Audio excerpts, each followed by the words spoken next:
ಎಲ್ಲರಿಗೂ ನಮಸ್ಕಾರ. ನಾನು ಸುರೇಶ್ ವಿ ಮಧುವನ ಮಾತಾಡ್ತಾ ಇದ್ದೀನಿ. ನಿನ್ನೆ ನಾನೊಂದು ವಿಡಿಯೋ ನೋಡಿದೆ. ಆ ವಿಡಿಯೋದಲ್ಲಿ ಪೂರ್ಣಿಮಾ ಹೆಗಡೆ ಅನ್ನುವಂತಹ ಒಬ್ಬರು ಶಿಕ್ಷಕಿ ಇಂದಿನ ವ್ಯವಸ್ಥೆಯ ಕುರಿತು ಅವರು ತಮ್ಮ ನೋವನ್ನು ವ್ಯಕ್ತಪಡಿಸಿದ್ದಾರೆ. ಆ ವಿಡಿಯೋದುದ್ದಕ್ಕೂ ಅವರು ಹೇಳ್ತಾ ಈ ವ್ಯವಸ್ಥೆಗೆ ಯಾರು ಜವಾಬ್ದಾರಿ, ಈ ವ್ಯವಸ್ಥೆಯಿಂದ ಯಾರಿಗೆಲ್ಲ ಅನ್ಯಾಯ ಆಗಿದೆಯೋ ಅವರ ಶಾಪ ಆಳುವವರನ್ನು ತಟ್ಟದೆ ಬಿಡೋದಿಲ್ಲ ಅಂತ ತುಂಬ ಭಾವನಾತ್ಮಕವಾಗಿ ಮಾತಾಡಿದ್ದಾರೆ. ಸೊ ನಾನು ಆ ವಿಚಾರವಾಗಿ ಮತ್ತಷ್ಟು ವಿವರವಾಗಿ ವಿಚಾರಗಳನ್ನು ಹಂಚ್ಕೋಬೇಕು ಅಂತ ಬಯಸ್ತೇನೆ. ಮೊದಲನೇದಾಗಿ, ಇಂದಿನ ಶಿಕ್ಷಣ ವ್ಯವಸ್ಥೆ ಕೇವಲ ಕೆಲಸಗಾರರನ್ನು, ಸೇವಕರನ್ನು, ಉದ್ಯೋಗಿಗಳನ್ನು, ಗುಲಾಮರನ್ನು ಸೃಷ್ಟಿ ಮಾಡುವಂತಹ ಕಾರ್ಖಾನೆಯಾಗಿದೆ. ನೀವು ಸ್ಪಷ್ಟವಾಗಿ ಅರ್ಥ ಮಾಡ್ಕೋಬೇಕು. ಇಂದಿನ education system, today's education system ನಮ್ಮಲ್ಲಿ ಸೆಲ್ಫ್ ಥಿಂಕಿಂಗ್ ಕೆಪಾಸಿಟಿಯನ್ನು ಕಿಲ್ ಮಾಡ್ತಾ ಇದೆ. ಕೇವಲ ಯಾವುದೋ ಒಂದು ಸರ್ಕಾರದ, ಯಾವುದೋ ಒಂದು ಖಾಸಗಿ ಕಂಪನಿಯ ಕೆಲಸವನ್ನು ಪಡೆದುಕೊಳ್ಬೇಕು ಅನ್ನುವಂಥ ಉದ್ದೇಶದಿಂದನೇ ನಾವೆಲ್ಲರೂ ಓದ್ತಾ ಇದ್ದೀವಿ. ನಮ್ಮ ಶಿಕ್ಷಕರು ನಮ್ಮ ತಲೆಗೆ ಅದನ್ನೇ ತುಂಬಿಸ್ತಾರೆ, ನಮ್ಮ ಪೋಷಕರು ನಮ್ಗೆ ಅದನ್ನೇ ತುಂಬಿಸ್ತಾರೆ, ಸಮಾಜ ನಮ್ಗೆ ಅದನ್ನೇ ತುಂಬಿಸುತ್ತೆ, ಮೀಡಿಯಾಗಳು ನಮ್ಗೆ ಅದನ್ನೇ ತುಂಬಿಸುತ್ತೆ. ಅಂದರೆ ಈಗಿನ ಶಿಕ್ಷಣ ವ್ಯವಸ್ಥೆಯ ಪ್ರಮುಖವಾದ ಉದ್ದೇಶ, ಪ್ರಮುಖವಾದ ಗುರಿ ಗುಲಾಮರ ಸೃಷ್ಟಿ, ಕೇವಲ ಕೆಲಸಗಾರರ ಸೃಷ್ಟಿ, ಸೇವಕರ ಸೃಷ್ಟಿಯಾಗಿದೆ. ಅಂದರೆ ನಾವು ನಮ್ಮ ಸೆಲ್ಫ್ ಥಿಂಕಿಂಗ್, ನಮ್ಮೊಳಗೆ ಆಲೋಚನೆ ಮಾಡೋದಕ್ಕೆ ಈ ಒಂದು ವ್ಯವಸ್ಥೆ ನಮ್ಗೆ ಅವಕಾಶ ಮಾಡಿಕೊಡೋದಿಲ್ಲ. ಸೊ ನಮ್ಮ ಟೀಚರ್ ಹೇಳ್ತಾರೆ ಚೆನ್ನಾಗಿ ಓದು, ಒಳ್ಳೆ ಕೆಲಸ ತಗೋ. ಸೊ ನಮ್ಮ ಪೇರೆಂಟ್ಸು ಅದನ್ನೇ ಹೇಳ್ತಾರೆ, ಚೆನ್ನಾಗಿ ಓದು, ಒಳ್ಳೆ ಕೆಲಸ ತಗೋ.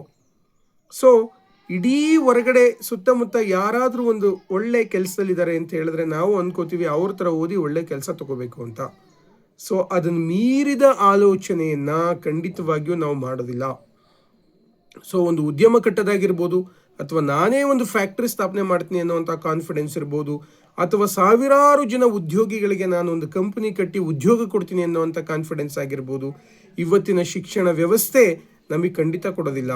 ಇದಕ್ಕೆ ಮೂಲ ಕಾರಣ ಬ್ರಿಟಿಷರ ಕಾಲದಲ್ಲಿದ್ದಂತಹ ಮೆಕಾಲೆ ಅನ್ನುವಂತಹ ವ್ಯಕ್ತಿ ರೂಪಿಸಿದಂತಹ ಮೆಕಾಲೆ ಎಜುಕೇಷನ್ ಸಿಸ್ಟಮ್ ಆಗಿರೋದ್ರಿಂದ ಈ ಒಂದು ಎಜುಕೇಷನ್ ಸಿಸ್ಟಮಲ್ಲಿ ಎಲ್ಲಿಯೂ ಸಹ ನಾವು ಉದ್ಯೋಗವನ್ನು ಸೃಷ್ಟಿ ಮಾಡುವಂತಹ ಮನಸ್ಥಿತಿಯನ್ನು ಬೆಳೆಸಲಿಲ್ಲ.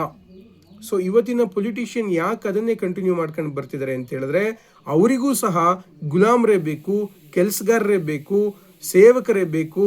ಹಾಗಾಗಿ ಆ ಎಜುಕೇಷನ್ ಸಿಸ್ಟಮನ್ನು, ಇವತ್ತಿನ ಎಜುಕೇಷನ್ ಸಿಸ್ಟಮ್ನ ಯಾವುದೇ ಪೊಲಿಟಿಷಿಯನ್ಸ್ ಬದಲಾಯಿಸಲಿಕ್ಕೆ ಬಯಸೋದಿಲ್ಲ. ಇದು ಮೊದಲನೇ ಕಾರಣ.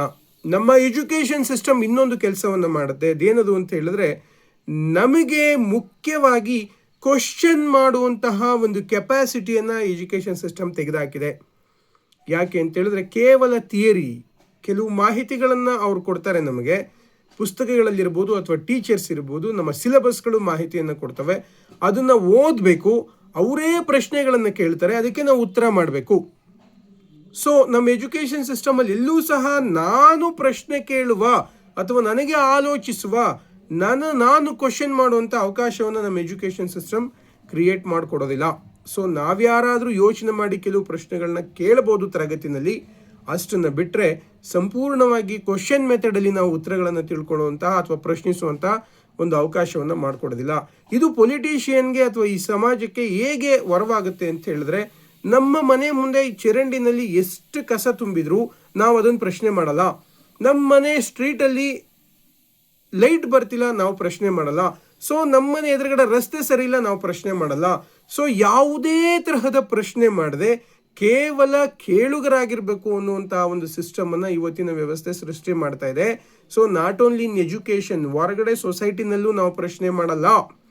ಯಾಕೆ ಟ್ರೈನ್ ತಡವಾಗಿ ಬಂತು ಪ್ರಶ್ನೆ ಮಾಡಲ್ಲ, ಬಸ್ ಲೇಟಾಗಿ ಬಂತು ಪ್ರಶ್ನೆ ಮಾಡಲ್ಲ, ಎಕ್ಸಾಮಿನೇಷನ್ಗೆ ಯಾಕೆ ಲೇಟಾಗಿ ನಾವು ಓದ್ವಿ ಅಂದರೆ ಇವೆಲ್ಲವೂ ಕಾರಣ ಇರುತ್ತೆ, ಅವ್ರು ನಮ್ಮನ್ನು ಸೇರಿಸಲಿಲ್ಲ, ಪ್ರಶ್ನೆ ಮಾಡಲ್ಲ.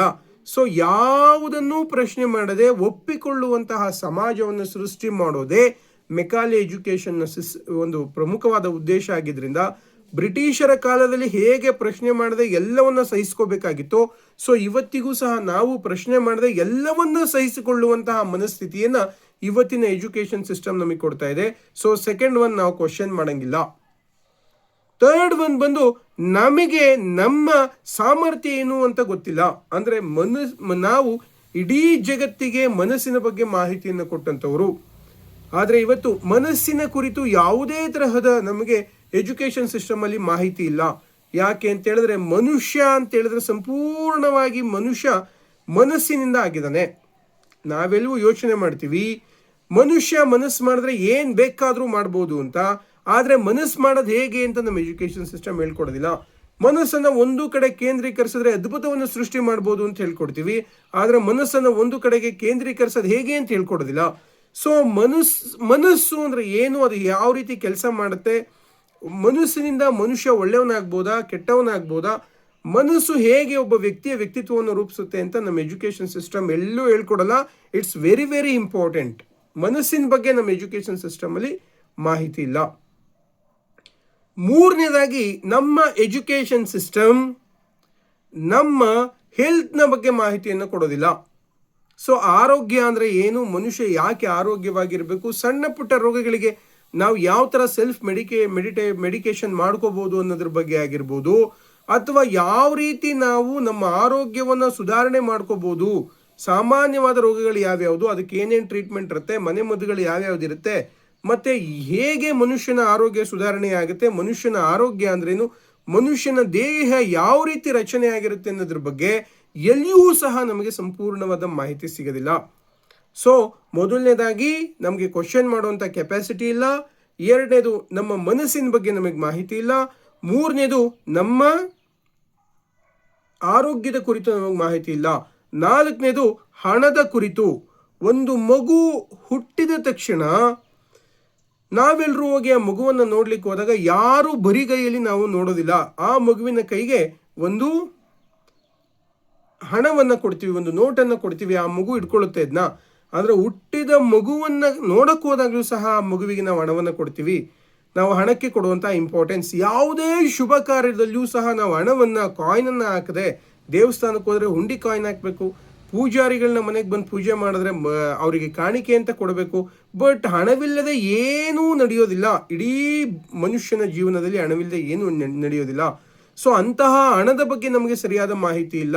ಹಣ ಅಂದರೆ ಏನು, ಹಣ ಹೇಗೆ ವರ್ತನೆ ಮಾಡುತ್ತೆ, ಹಣವನ್ನು ಸಂಪಾದನೆ ಮಾಡೋದು ಹೇಗೆ, ಹಣವನ್ನು ಉಳಿಸೋದು ಹೇಗೆ, ಹಣವನ್ನು ಬಳಸೋದು ಹೇಗೆ, ಹಣ ಹೇಗೆ ಕೆಲಸ ಮಾಡುತ್ತೆ, ಅದರ ವರ್ತನೆಗಳೇನು ಅಂತ ಎಲ್ಲಿಯೂ ಸಹ ನಮ್ಮ ಎಜುಕೇಷನ್ ಸಿಸ್ಟಮಲ್ಲಿ ಮಾಹಿತಿ ಇಲ್ಲ.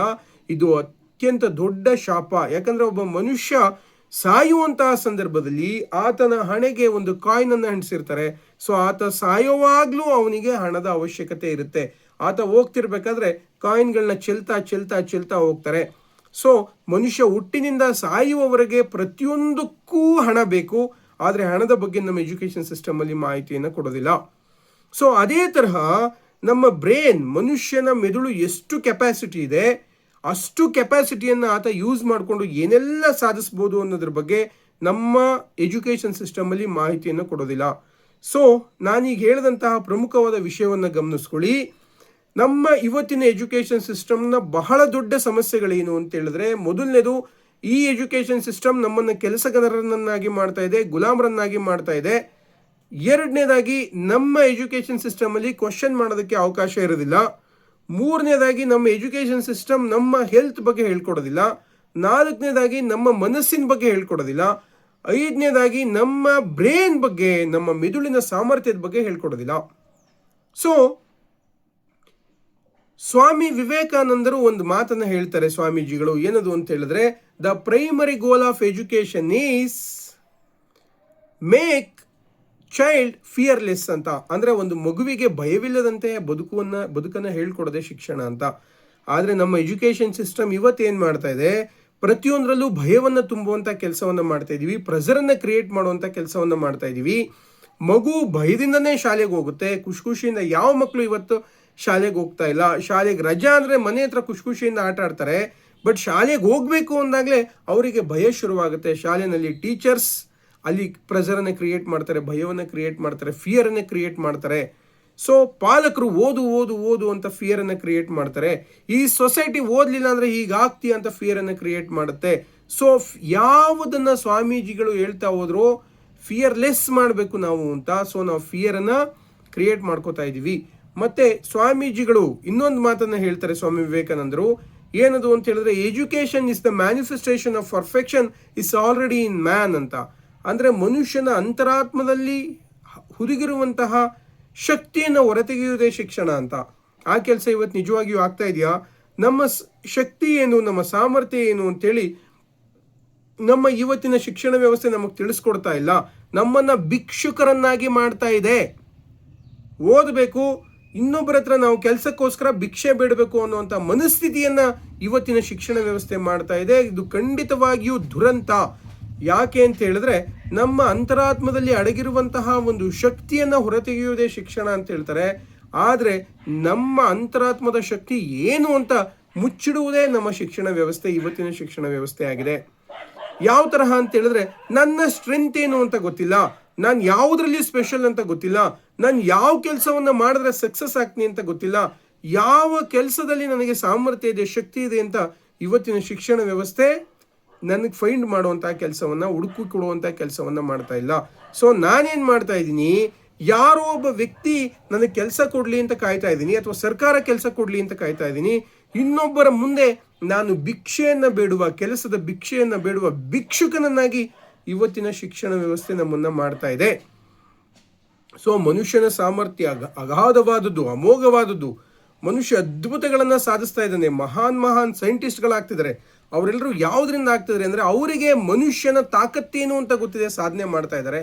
ಸೊ ನಮ್ಮ ಎಜುಕೇಶನ್ ಸಿಸ್ಟಮ್ ಏನ್ ಮಾಡ್ತಾ ಇದೆ, ನಮ್ಮ ಕೌಶಲ್ಯಗಳನ್ನ ಮುಚ್ಚಿಡುವಂತ ಕೆಲಸ ಮಾಡ್ತಾ ಇದೆ. ಒಂದು ತರಗತಿಯಲ್ಲಿ ಎಲ್ಲರೂ ಒಂದೇ ವಿಷಯವನ್ನ ಓದಬೇಕು, ಯಾರಿಗೂ ಯಾವುದ್ರಲ್ಲೂ ಸ್ಪೆಷಾಲಿಟಿ ಯಾವುದ್ರಲ್ಲಿದೆ ಅಂತ ಟೀಚರ್ಸ್ಗೂ ಗೊತ್ತಿಲ್ಲ. ಸೊ ನಮ್ಮ ಎಜುಕೇಶನ್ ಸಿಸ್ಟಮ್ ಅನ್ನ ಐಡ್ ಮಾಡುವಂತ ಕೆಲಸ ಮಾಡ್ತಾ ಇದೆ. ನಮ್ಮ ಗುರುಗಳು ಒಂದು ಮಾತು ಹೇಳ್ತಾ ಇದ್ರು, ಏನದು ಅಂತ ಹೇಳಿದ್ರೆ, ಅದ್ಭುತವಾದಂತಹ ಒಂದು ಮಾತನ್ನ ನಮ್ಮ ಗುರುಗಳು ಹೇಳ್ತಾ ಇದ್ರು. ಏನದು ಅಂತ ಹೇಳಿದ್ರೆ, ಒಬ್ಬ ವ್ಯಕ್ತಿಯ ಸ್ಟ್ರೆಂತ್ ಅನ್ನ ಹೇಳ್ಕೊಟ್ರೆ, ಅಂದ್ರೆ ಆತನ ಸಾಮರ್ಥ್ಯವನ್ನ ಹೇಳ್ಕೊಟ್ರೆ ಆತ ಅದ್ಭುತವಾದ ಸಾಧಕನಾಗ್ತಾನೆ. ಸ್ಕಿಲ್ಗಳನ್ನ ಐಡೆಂಟಿಫೈ ಮಾಡಿದ್ರೆ ಅದ್ಭುತವಾದ ಸಾಧಕನಾಗ್ತಾನೆ. ಆತನ ಸ್ಕಿಲ್ಗಳನ್ನ ನಾವು ಐಡ್ ಮಾಡಿದ್ರೆ, ಅಥವಾ ಆ ಸ್ಕಿಲ್ಗಳನ್ನ ನಾವು ಮುಚ್ಚಾಕಿದ್ರೆ ಆತ ಗುಲಾಮನಾಗ್ತಾನೆ ಅಂತ. ಸೊ ನಮ್ಮ ಗುರುಗಳು ಇನ್ನೊಂದು ಮಾತು ಹೇಳ್ತಾ ಇದ್ರು, ಯಾರು ಭಿಕ್ಷುಕ ಅಂತ ಹೇಳಿದ್ರೆ, ನಾವೆಲ್ಲ ಅನ್ಕೋತೀವಿ ಯಾರು ಭಿಕ್ಷುಕ ಅನ್ನೋ ಪದಕ್ಕೆ ನಮ್ಮ ಹತ್ರ ಒಂದು ಉತ್ತರ ಇದೆ. ಏನದು ಅಂತ ಹೇಳಿದ್ರೆ, ಯಾರಿಗೆ ದುಡಿಯಲು ಸಾಮರ್ಥ್ಯ ಇಲ್ವೋ ಅವನು ಭಿಕ್ಷುಕ ಅಂತ. ಆದ್ರೆ ಒಂದು ಕ್ಲಿಯರ್ ಆಗಿ ಅರ್ಥ ಮಾಡ್ಕೋಬೇಕು, ನಿಜವಾದ ಭಿಕ್ಷುಕ ಯಾರು ಅಂತ ಹೇಳಿದ್ರೆ, ಯಾರಿಗೆ ಹೆಚ್ಚಿನ ಕೌಶಲ್ಯಗಳಿರೋದಿಲ್ವೋ ಅವನು ನಿಜವಾದ ಭಿಕ್ಷುಕ. ನಾನು ಹಣ ಕೇಳದೆ ಇರ್ಬೋದು, ಬಟ್ ನನಗೆ ಸ್ಕಿಲ್ ಗೊತ್ತಿಲ್ಲ ಅಂದ್ರೆ I am also A beggar. So ಹೊಸ ಸ್ಕಿಲ್ಗಳನ್ನ ಕಲಿಬೇಕು ಅನ್ನೋದನ್ನ ನಮ್ಮ ಶಿಕ್ಷಣ ವ್ಯವಸ್ಥೆ ನಮ್ಗೆ ಹೇಳ್ಕೊಡೋದಿಲ್ಲ. ಹೊಸ ಆಲೋಚನೆಗಳನ್ನ ನಮ್ಮ ತಲೆ ಒಳಗಡೆ ತುಂಬಿಸ್ಕೋಬೇಕು ಅನ್ನೋದನ್ನ ನಮ್ಮ ಶಿಕ್ಷಣ ವ್ಯವಸ್ಥೆ ಹೇಳ್ಕೊಡೋದಿಲ್ಲ. ಸೊ ಹಾಗಾಗಿ ನಾವೇನ್ ಮಾಡ್ತಾ ಇದ್ದೀವಿ, ಈ ಒಂದು ಶಿಕ್ಷಣ ವ್ಯವಸ್ಥೆಯ ಒಳಗೆ ನಾವಿರೋದ್ರಿಂದ ಇದನ್ನು ಬೈಯೋದಕ್ಕಿಂತ ಹೆಚ್ಚಾಗಿ ಮನೆಗಳಲ್ಲಿ ನಾವು ನಮ್ಮ ಮಕ್ಕಳಿಗೆ ಈ ಒಂದು ಕೌಶಲ್ಯಗಳನ್ನ ತುಂಬಿಸುವಂತ ಕೆಲಸವನ್ನ ಮಾಡಬೇಕು. ಮತ್ತೆ ಶಿಕ್ಷಕರಾದಂಥವರು ಹೆಚ್ಚು ಕೌಶಲ್ಯಗಳನ್ನ ತುಂಬುವಂತ ಕೆಲಸವನ್ನ ಮಾಡಬೇಕು. ಇವತ್ತಿನ ಶಿಕ್ಷಣ ವ್ಯವಸ್ಥೆ ಸೆಲ್ಫ್ ಕಾನ್ಫಿಡೆನ್ಸ್ ಅನ್ನ ಕ್ರಿಯೇಟ್ ಮಾಡ್ತಾ ಇಲ್ಲ. ಸೊ ಒಬ್ಬ ಗಾರೆ ಕೆಲಸ ಮಾಡೋನಿಗೆ, ನಾನು ಯಾವುದೇ ಕೆಲಸವನ್ನು ಅವಮಾನ ಅನ್ನುವಂಥ ಉದ್ದೇಶದಿಂದ ಹೇಳ್ತಾ ಇಲ್ಲ, ಬರೀ ವೃತ್ತಿಗಳನ್ನಷ್ಟೇ ನಾನು ಹೇಳ್ತಾ ಇದ್ದೀನಿ. ಒಬ್ಬ ಗಾರೆ ಕೆಲಸ ಮಾಡೋನಿಗೆ, ಒಬ್ಬ ನಲ್ಲಿ ಕೆಲಸ ಮಾಡೋನಿಗೆ, ಒಬ್ಬ ಕರೆಂಟ್ ಕೆಲಸ ಮಾಡೋನಿಗೆ, ನಮ್ಮ ರಸ್ತೆ ಎದುರುಗಡೆ ಚರಂಡಿಯನ್ನ ಕ್ಲೀನ್ ಮಾಡುವಂತಹ ವ್ಯಕ್ತಿಗೆ ಇರುವಂತಹ confidence double degree, triple degree, PhD ಮಾಡುವಂತಹ ವ್ಯಕ್ತಿಗಳಿಗಿಲ್ಲ. ಸೊ ಇವರು ಈಗ ನಾನು ಹೇಳಿರೋ ಯಾವುದೇ ಹುದ್ದೆಗಳನ್ನ, ಅಂದ್ರೆ ಕೆಲಸಗಳನ್ನ, ಫಾರ್ ಎಕ್ಸಾಂಪಲ್ ಒಬ್ಬ ಮೇಷನ್ ಗಾರೆ ಕೆಲಸ ಮಾಡೋನು ನಾಳೆಯಿಂದ ಬರಬೇಡ ಅಂದ್ರೆ ಅವ್ನ ಮನೆಗೆ ಹೋಗಿ ಸೂಸೈಡ್ ಮಾಡ್ಕೊಳ್ಳಲ್ಲ, ಕೆಲಸಕ್ಕೆ ಬರಬೇಡ ನೀನು ಅಂತ ಹೇಳಿದ್ರು ಅಂತ. ಯಾಕಂದ್ರೆ ನಮ್ಮ ಮನೆ ಇಲ್ಲ ಅಂದ್ರೆ ಇನ್ನೊಂದು ಮನೆ ಅವನಿಗೆ ಕೆಲಸ ಇದೆ. ಸೊ ಕಾರ್ಪೆಂಟರ್, ಪ್ಲಂಬರ್, ಎಲೆಕ್ಟ್ರಿಷಿಯನ್, ಓಕೆನಾ, ಮತ್ತೆ ಟೈಲ್ಸ್ ಆಪರೇಟರ್, ಈ ಟೈಲ್ಸ್ ಹಾಕುವಂಥವನು, ಈ ಎಲ್ಲರನ್ನ ನೀವೇ ಹುಡುಕ್ಬೇಕು.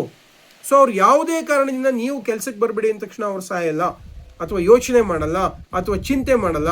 ಬಟ್ ಡಬಲ್ ಡಿಗ್ರಿ ಮಾಡಿರ್ತಾರೆ, 25 ವರ್ಷಗಳ ಅಮೂಲ್ಯವಾದ ಸಮಯವನ್ನು ಶಿಕ್ಷಣಕ್ಕೋಸ್ಕರ ಕೊಟ್ಟಿರ್ತಾರೆ, ಅಥವಾ 20 ರಿಂದ 25 ವರ್ಷಗಳ ಅಮೂಲ್ಯವಾದ ಶಿಕ್ಷಣಕ್ಕೆ ಸಮಯವನ್ನು ಕೊಟ್ಟಂತಹ ವ್ಯಕ್ತಿಗಳು ನಾಳೆಯಿಂದ ನೀನು ಕೆಲ್ಸಕ್ಕೆ ಬರಬೇಡ ಅಂತ ಹೇಳಿದ್ರೆ ಮನೆಯಲ್ಲಿ ಕೂತ್ಕೊಂಡು ಯೋಚನೆ ಮಾಡ್ತಾರೆ, ಏನ್ ಮಾಡಬೇಕು ಅಂತ ಗೊತ್ತಿಲ್ಲ. ಅವರು ಕೆಲಸ ಸಿಗ್ಲಿಲ್ಲ ಅನ್ನೋ ಕಾರಣಕ್ಕೋಸ್ಕರ ಸೂಸೈಡ್ ಮಾಡ್ಕೊಂಡ್ರವ್ರನ್ನ ನಾವು ನೋಡಿದೀವಿ. ಸರ್ಕಾರಿ ಕೆಲಸಕ್ಕೋಸ್ಕರ ತನ್ನ ತಾಯಿಯನ್ನ ಕೊಂದಂತ ಒಬ್ಬ ಹೆಣ್ಣು ಮಗಳನ್ನ ನಾವು ನೋಡಿದೀವಿ. ಸರ್ಕಾರಿ ಕೆಲಸಕ್ಕೋಸ್ಕರ ತನ್ನ ತಂದೆಯನ್ನ ಕೊಂದಂತ ಒಬ್ಬ ಗಂಡು ಮಗನನ್ನ ನಾವು ಸಮಾಜದಲ್ಲಿ ನೋಡಿದೀವಿ. ಸೊ ಹಾಗಿದ್ರೆ ಇವತ್ತಿನ ಎಜುಕೇಶನ್ ಸಿಸ್ಟಮ್ ನಿಜವಾಗಿಯೂ ನಮ್ಮನ್ನು ಫಿಯರ್ಲೆಸ್ ಆಗಿ ಮಾಡ್ತಾ ಇದೆಯಾ ಅಥವಾ ನಮಗೆ ಫಿಯರ್ ಇರುವಂತಹ ಪರ್ಸನ್ ಆಗಿ ಮಾಡ್ತಾ ಇದೆಯಾ ಅಂತ ನಮ್ಮನ್ನು ನಾವು ಕ್ವಶನ್ ಮಾಡ್ಕೋಬೇಕಾಗುತ್ತೆ. ಸೊ ಕೇವಲ ಕೆಲಸ ತಗೊಳ್ಳೋದೇ ಶಿಕ್ಷಣದ ಉದ್ದೇಶ ಅನ್ನೋದಾದ್ರೆ ಜಗತ್ತಿನ ಎಲ್ಲರಿಗೂ ಕೆಲಸ ಕೊಡೋದಕ್ಕೆ ಸರ್ಕಾರಗಳ ಕೈಲಿ ಖಂಡಿತವಾಗಿಯೂ ಆಗೋದಿಲ್ಲ. ಆತನ ಹೊಸ ಹೊಸ ಆಲೋಚನೆಗಳು, ಇನೋವೇಷನ್ ಐಡಿಯಾಗಳಿಗೆ ನಾವು ಈ ಶಿಕ್ಷಣ ವ್ಯವಸ್ಥೆಯಲ್ಲಿ ಜಾಗ ಕೊಡೋದಿಲ್ಲ. ಸೆಲ್ಫ್ ಥಿಂಕಿಂಗಿಗೆ ಫಾರ್ ಎಕ್ಸಾಂಪಲ್ ಒಂದು ನಮಗೆ ಒಂದು ಕ್ವಶನ್ ಬರುತ್ತೆ, ಏನದು ಅಂತ ಹೇಳಿದ್ರೆ ಎ ಫಾರ್ ಆ್ಯಪಲ್ ಅಂತ ನಾವು ಹೇಳ್ಕೊಡ್ತೀವಿ ಮಗುಗೆ. ಸೊ ಎ ಫಾರ್ ಆ್ಯಪಲ್ ಅಂತ ಹೇಳ್ಕೊಡುವಂತಹ ನಾವುಗಳು ಕ್ಲಿಯರ್ ಆಗಿ ಆ ಮಗುನು ಅದನ್ನೇ ಕಲಿಯುತ್ತೆ, A for apple, B for ball ಅಂತ. ಸೊ ಎ ಫಾರ್ ಯಾವ್ಯಾವೆಲ್ಲ ವಸ್ತುಗಳು ಬರುತ್ತೆ ನೀವು ಅದನ್ನು ಪಟ್ಟಿ ಮಾಡಿ ಅದನ್ನು ಬರೀರಿ ಅಂತ ನಮ್ಮ ಎಜುಕೇಷನ್ ಸಿಸ್ಟಮಲ್ಲಿ ಹೇಳ್ಕೊಡೋದಿಲ್ಲ. ಸೊ ಬಿ ಫಾರ್ ಯಾವ್ಯಾವ್ದೆಲ್ಲ ಬರುತ್ತೆ, ಬಲೂನ್, ಬಾಲ್, ಏನೇನೆಲ್ಲ ಬರುತ್ತೆ ನೀವು ಬರೀರಿ, 20 ಬರೀರಿ, 30 ಬರೀರಿ, ಅಥವಾ ನಿಮ್ಮ ಕಣ್ಣಿಗೆ ಕಾಣಿಸೋದನ್ನು ಹೇಳಿ ಅಂತ ನಮ್ಮ ಎಜುಕೇಷನ್ ಸಿಸ್ಟಮ್ ಹೇಳ್ಕೊಡೋದಿಲ್ಲ. ಸೊ ಅದೆಲ್ಲ ಗೈಡೆಡ್ ಆಗಿರುತ್ತೆ. ಯಾವ ರೀತಿ ನಮ್ಮನ್ನು ಅದು ಗೈಡ್ ಮಾಡುವಂಥ ಕೆಲಸವನ್ನು ಮಾಡ್ತಿದೆ. ಅದ್ಭುತ ಸಾಮರ್ಥ್ಯವಿರುವಂತಹ, ಅದ್ಭುತವಾಗಿ ಆರುವಂತಹ ಸಾಮರ್ಥ್ಯ ಇರುವಂತಹ ಒಂದು ಪಕ್ಷಿಯನ್ನು ಪಂಜರದೊಳಗಡೆ ಕೂಡಿಡುವಂಥ ಕೆಲಸವನ್ನು ನಮ್ಮ ಈ modern education system, Indian education system ಮಾಡ್ತಾ ಇದೆ. ಅದ್ಭುತವಾಗಿ ಆರುವಂತಹ ವಿಮಾನವನ್ನು ನಾವು ರಸ್ತೆನಲ್ಲಿ ಸೈಕಲ್ ಟೈರ್ ಹಾಕೊಂಡು ಅದನ್ನು ನಾವು ರಸ್ತೆ ಮೇಲೆ ಓಡಿಸುವಂಥ ಕೆಲಸವನ್ನು ನಾವು ಮಾಡ್ತಿದ್ವಿ. ಅಂದರೆ ಮನುಷ್ಯನ ಸಂಪೂರ್ಣ ಸಾಮರ್ಥ್ಯವನ್ನು ತಿಳಿಸ್ಕೊಡುವಂಥ ಕೆಲಸವನ್ನು ಇವತ್ತಿನ ಶಿಕ್ಷಣ ವ್ಯವಸ್ಥೆ ಮಾಡ್ತಾ ಇಲ್ಲ.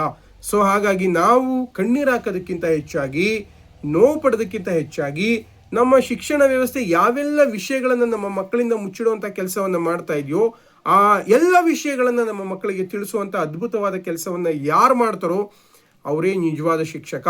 ಆ ತರಹದ ಕೆಲಸವನ್ನು ನಾವು ಮಾಡಲಿಲ್ಲ ಅಂತ ಹೇಳಿದ್ರೆ ನಾವು ಈ ಒಂದು ಮಾಡರ್ನ್ ಎಜುಕೇಷನ್ ಸಿಸ್ಟಮ್ನ ಕೈಗೊಂಬೆಗಳಾಗಿ ನಾವು ಕೆಲಸವನ್ನು ಮಾಡ್ತಿರ್ತೀವಿ ವಿನಃ ನಮಗೂ ಸಹ ಸೆಲ್ಫ್ ಥಿಂಕಿಂಗ್, ಸೆಲ್ಫ್ ಕಾನ್ಫಿಡೆನ್ಸ್ ಯಾವುದು ಇರೋದಿಲ್ಲ.